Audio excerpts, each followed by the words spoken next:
December 19, 1944, a converted French army barracks in Verdun.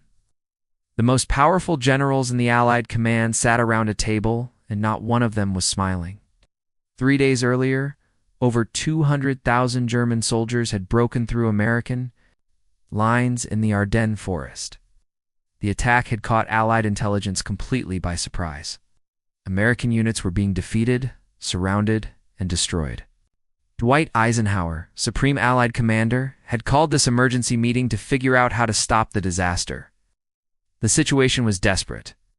The 101st Airborne was surrounded at Bastogne. If that town fell, German armor could split Allied armies in two and possibly reach the coast. Eisenhower looked around the table and asked the important question: how soon can someone attack north to save Bastogne? The room went quiet. Generals stared at maps, calculating logistics, troop movements, supply lines, distances involved, the winter conditions, the chaos of pulling units already in combat. Then George Patton spoke. "I can attack with 2 divisions in 48 hours.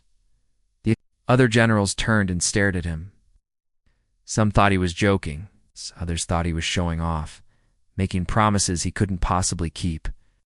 48 hours to pull 3 divisions from active combat, rotate an entire army 90 degrees, move over 100,000 men and thousands of vehicles through snow and ice, and launch a coordinated attack against hardened German positions. It was operationally impossible. Every general in that room knew it. But Patton wasn't bluffing. He wasn't showing off. He was the only general in that room who had seen this attack coming. He had been preparing for it for 11 days. December 9th, 1944, 10 days before the Verdun meeting, Patton's headquarters in Nancy, France.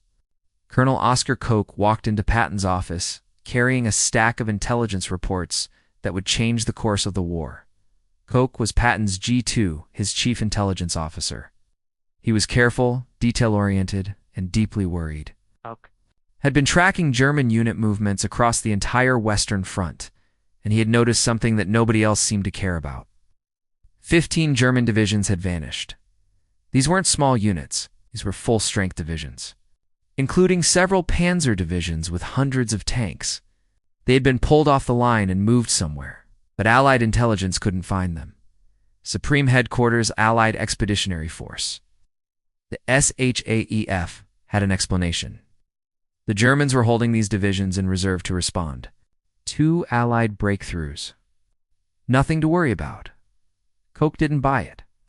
He had been studying German patterns for months. The Wehrmacht didn't hold 15 divisions in reserve just to react. That was offensive strength. That was enough combat power to launch a major attack. Koch spread his maps across Patton's desk. He pointed to the Ardennes forest, the thinly held. A sector where American divisions were spread across miles of front. "General, I believe the Germans are planning a major counteroffensive. The target is here, the Ardennes." Patton studied the maps while Koch laid out his case. The Ardennes was the weakest point in the Allied line. 4 American divisions were holding a front that should have required 12. The terrain was difficult. Heavily forested with narrow roads, nearly impossible to navigate in winter. That's exactly why SHAEF wasn't worried. The same terrain that made the Ardennes hard to defend also made it hard to attack. No sane commander would launch a major offensive through that terrain in December. But Koch reminded Patton of something. In 1940, the Germans had done exactly that.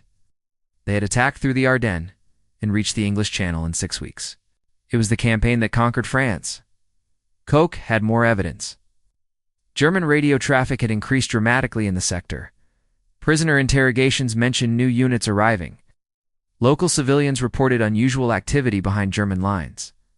Patton asked Koch a direct question. "If you're right, when does the attack come?" Koch's answer was immediate. Within the next 2 weeks, Patton picked up the phone and called Omar Bradley, his immediate superior. He laid out Koch's analysis. Bradley listened, but he wasn't convinced. The SHAEF intelligence disagreed. The war was almost over. Germany was beaten. They didn't have the strength for a major offensive. Bradley told Patton not to worry. Patton hung up the phone and looked at Koch. He didn't say anything for a long moment. Then he gave Koch an order. "Start planning. Over the next 10 days, Patton's staff worked in secret. They developed 3 complete contingency plans for responding to a German offensive in the Ardennes. Each plan was detailed down to the minute. Truck routes calculated, fuel supplies pre-positioned, artillery batteries designated for rapid redeployment, infantry. Units assigned specific roads and assembly points. The plans covered every variable. If the German attack came from this direction, Third Army would execute Plan A if from another direction. Plan B, if the situation required a different response. Plan C. Patton's staff thought their general had lost his mind. Third Army was engaged in offensive operations in the Saar region. They were pushing toward Germany. Why were they planning for a defensive emergency 100 miles to the north? Because Patton trusted Oscar Koch more than he trusted SHAEF. On December 12th, Patton held a meeting with his senior commanders. He told them to be ready to pull out on short notice. He didn't tell them why. He just told them to be prepared. His commanders exchanged looks. Pull out from offensive operations. They were winning, but they were Patton's men. They followed. Orders by December 15th. Third Army was the only major American force with contingency plans for the Ardennes. Every other unit in the Allied line was focused on their own sectors, confident the war would be over by Christmas. 5:30 a.m. December 16, 1944, German artillery erupted along an 8-mile front. Thousands of shells slammed into American positions. Then the infantry came. Then the tanks. 3 German armies, over 200,000 men, smashed into 4 American divisions. The Americans were outnumbered nearly 4-1. Units that had been in quiet sectors for rest suddenly found themselves fighting for survival.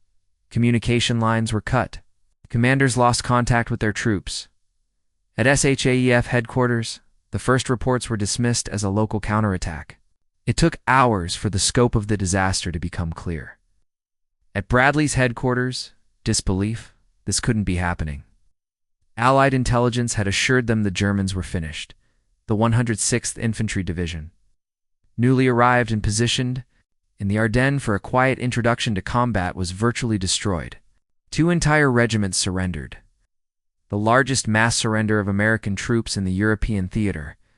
But at Third Army headquarters, the reaction was different.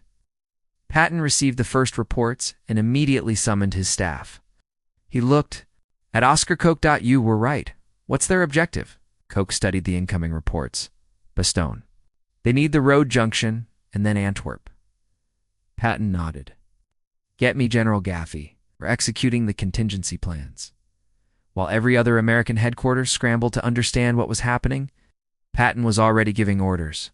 Third Army began pulling out from combat operations in the Saar. The other generals would spend 3 days trying to figure out how to respond. Patton had figured it out 11 days ago, December 19th, the emergency meeting. Eisenhower had called every senior commander in the theater. The situation was grim. Eisenhower opened with a statement that surprised some present. The present situation is to be regarded as one of opportunity for us and not of disaster. There will be only cheerful faces at this conference table. Eisenhower understood something important. The German army had come out of its defensive positions. It was exposed. If the Allies could respond quickly enough, they could turn disaster into victory. But responding quickly was the problem. Every unit was in the wrong place. The logistics of turning everything around seemed impossible. That's when Eisenhower asked his question. How soon can someone attack north to relieve Bastogne? The silence stretched. Generals looked at their maps, calculated distances, then Patton spoke. I can attack with 2 divisions in 48 hours, 3 divisions in 72. The room went quiet. Patton was known for aggressive promises, but this seemed beyond aggressive, seemed impossible. Eisenhower pressed him. George, this is no time for showing off. The 101st Airborne is surrounded. If we promise relief and can't deliver, those men die. Patton didn't blink. Ike, I've already given the orders. Third Army is pulling out now.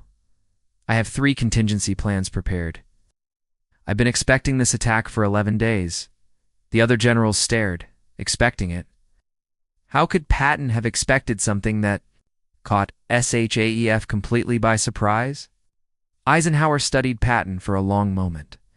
He had known Patton for decades. He knew when Patton was bluffing and when he was serious. Patton was serious, all right, George. Get moving.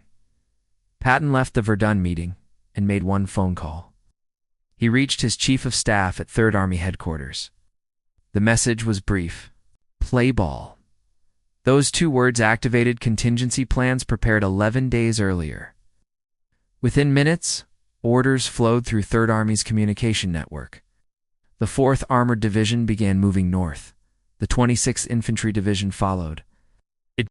80th Infantry Division prepared to pull out and redeploy. Truck convoys that had been pre-positioned started loading troops.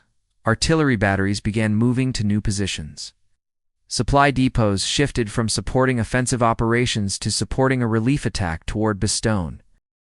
Over 133,000 vehicles would move through snow, ice, and narrow roads. Supply lines running east were redirected north. Units in combat that morning would be in combat again, 100 miles away within days. The other Allied armies watched in disbelief. They were still trying to figure out what was happening in the Ardennes. 3rd Army was already responding. Every route had been planned. Every contingency considered, every supply cache positioned. Patton wasn't performing a miracle. He was executing a plan. The movement began on the night of December 19th and continued without pause. Imagine turning an army knot, a battalion, an entire army. Over 100,000 men, thousands of tanks, trucks, artillery pieces, all moving simultaneously. All arriving at the right place at the right time. The weather was brutal. Snow, ice, freezing temperatures. Vehicles broke down. Men suffered frostbite. But the movement continued. By December 21st, lead elements of the 4th Armored Division were in position. They had moved over 100 miles in less than 48 hours through the worst winter weather in decades. While pulling out from combat operations, December 22nd, 3rd Army attacked. The 4th Armored Division drove north toward Bastogne. The fighting was brutal. German forces had established defensive positions along every approach to the surrounded town. Every mile was contested. Tank battles erupted in frozen fields. Infantry fought through forests and villages inside Bastogne. The 101st Airborne held on, low on ammunition, low on food, low on medical supplies. On December 22nd, the Germans demanded their surrender. Brigadier General Anthony McAuliffe sent back his famous one-word reply, "Nuts." The paratroopers weren't giving up. They knew relief was coming. December 26, 1944. 4:50 p.m. First Lieutenant Charles Bogus, commanding the lead tank Cobra King, pushed through the final German positions at Aisne. His tank made contact with elements of the 101st Airborne. The siege was broken. Patton received the news and immediately called Eisenhower. "We're through to Bastogne." The relief corridor was narrow. German forces attacked the flanks continuously, but 3rd Army held. That night, supply convoys rolled into Bastogne, ammunition, food, medical supplies. The 101st Airborne had held for 8 days against overwhelming odds. Now they had what they needed to keep fighting. The Battle of the Bulge would continue for another month. The Germans hadn't achieved their strategic objectives, but they had inflicted massive casualties. Over 19,000 Americans killed, over 47,000 wounded, another 23,000 captured. Missing the bloodiest battle the American Army fought in World War II. But the losses would have been far worse without Patton's relief of Bastogne. If the 101st Airborne had been overrun, if the Germans had captured that road junction, the offensive might have succeeded in splitting the Allied armies. The intelligence failure haunted American command. How had over 200,000 German troops achieved complete surprise? How had 15 divisions vanished without anyone noticing? The answer was simple and damning. Someone had noticed. Oscar Koch had tracked those divisions. He had predicted the offensive. He had identified the target. But SHAEF had dismissed his analysis. The conventional wisdom said Germany was beaten. A major offensive was impossible. Only Patton had listened. Only Patton had prepared. And when the attack came, only Patton was ready. After the war, Allied intelligence officers interrogated captured German commanders about their planning for the Ardennes offensive. The Germans had expected to reach the Meuse River within 4 days. They had expected to take Antwerp within 2 weeks. They had expected the American response to be slow, confused, disorganized. What they hadn't expected was George's Patton German.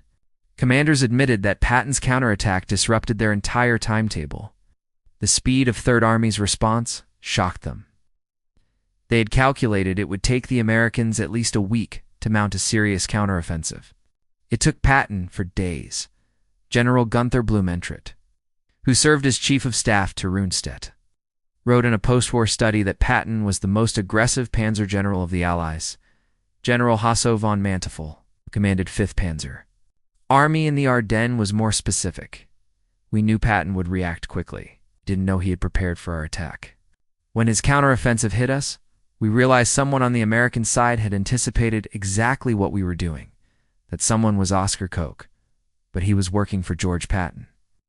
And that made all the difference. George Patton received no medal for the relief of Bastogne, no special recognition. The official histories praised Third Army's performance, but rarely mentioned the 11 days of preparation that made it possible. Oscar Koch remained largely unknown outside military intelligence circles.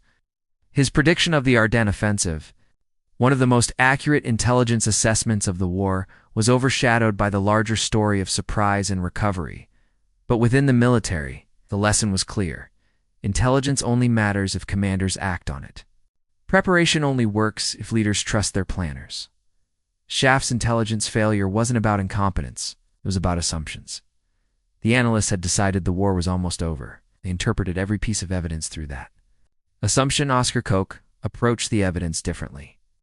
He didn't assume the war was over. He asked what the evidence actually showed, but having good intelligence wasn't enough. Other commanders received Koch's analysis. Adley was briefed. SHAEF saw the reports. They all dismissed them. Patton didn't dismiss them, trusted his intelligence officer. He prepared for the possibility that Koch was right and everyone else was wrong. At the Verdun meeting, the other generals stared in disbelief when Patton said 48 hours. They thought he was showing off. He wasn't. He was telling them something. They should have known themselves. The Battle of the Bulge was a failure of intelligence at the highest levels. But it was also a story of one general who listened when no one else would. That's why Patton was the only general ready for the Battle of the Bulge. Not because he was lucky, not because he was reckless, but because he was prepared. And in war, preparation is everything.